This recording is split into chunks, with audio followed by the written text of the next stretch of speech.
testimony of God's goodness and God's generosity. Kung kaya mangyari ito sa buhay namin, hindi pwedeng hindi mangyari ito sa mga buhay ninyo. Kaya lagi namin sinasabi sa mga tao, if you think you're not living a good life, kapit lang, sandal lang kay Lord. Kasi hindi pwedeng hindi niya gagawa ng paraan ang buhay na meron tayong lahat. Amen? Amen. Okay lang po ba, bago tayo kumain, pagdasal muna namin kayong mag-asawa? Okay lang? Yes, Can I ask my wife to stand beside me? We'll just pray for all of you, mga kapatid. And okay lang, kahit nakaupo lang kayo. Okay So, lang. allow us to pray for you today. And hopefully, as we go home and go back to the Philippines tomorrow, mababaon namin lahat ng mga kwentong narinig namin dito, ang napakagaling na choir na nakita namin dito, ang community na meron kayo. We will bring that back and we will tell your story so that the world will know how good God is in your life. Let's come before God in the Father, the Son, the Holy Spirit. Amen.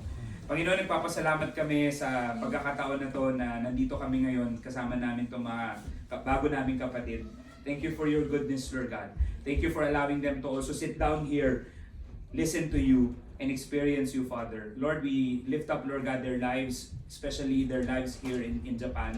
We pray, Lord God, for protection every single day as they go out of their houses to work. We pray, Lord God, that you also provide for them. Kayo po mag-provide sa lahat ng pangangailangan nila, Panginoon. You also give them good health, Lord God, so that they can continue to sustain whatever they're doing to provide for their families and to truly live a good life. Lord, we also pray, Panginoon, na sana i-align mo lahat ng mga ginagawa nila in accordance, Lord God, sa mga plano mo para sa kanila. Again, we pray for their families. We pray for their work. We pray for their careers. We pray, Lord God, for a future that's full of hope, Lord God, as they anchor their life to you. And we continue to also pray, Lord God, that you lead them to people that can help them, Lord God, to grow their faith more. We pray for their community here in this church, Lord God, that they may grow in love as well, and that more people will be blessed as they come here in this beautiful church. We pray, Lord God, for provision. We pray for generosity. And we pray for your love, Lord God, to be in their lives every single day. All of these things we ask and pray in Jesus' mighty name. Amen. We also pray, Lord God, for the food that we are about to partake in your goodness and in your love.